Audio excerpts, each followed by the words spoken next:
Algérie, le docteur Bekat Berkani a réaffirmé le fait que la reprise des vols de la compagnie nationale Air Algérie ne va pas se faire avant de vacciner 60% de la population.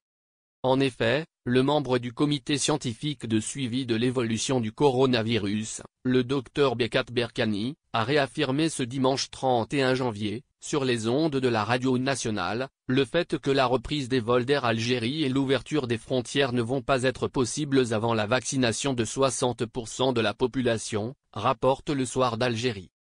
Dans le détail, intervenant sur la chaîne 3, Dr Berkani a précisé que même si la situation épidémiologique reste stable en Algérie, grâce à la fermeture des frontières, faudrait bien atteindre l'immunité collective. Ceci en vaccinant 60% de la population, pour songer à une éventuelle réouverture des frontières et reprise des vols. Ainsi, le médecin écarte pour le moment cette éventualité vu ce qui se passe dans le monde. Notamment, avec l'apparition de la nouvelle souche de coronavirus au Royaume-Uni. De plus, le même intervenant rappelle que la décision relative à la reprise du trafic aérien en Algérie relève des prérogatives des hautes autorités du pays. Toutefois, Berkani invite l'ensemble des citoyens à faire preuve de plus de patience, et d'attendre le bon déroulement de cette campagne de vaccination. Ceci, dans le but d'atteindre cette immunité collective, afin d'éliminer tout risque de propagation sur le territoire national. Les personnes prioritaires pour la vaccination. Pour rappel, la campagne de vaccination a été lancée en Algérie.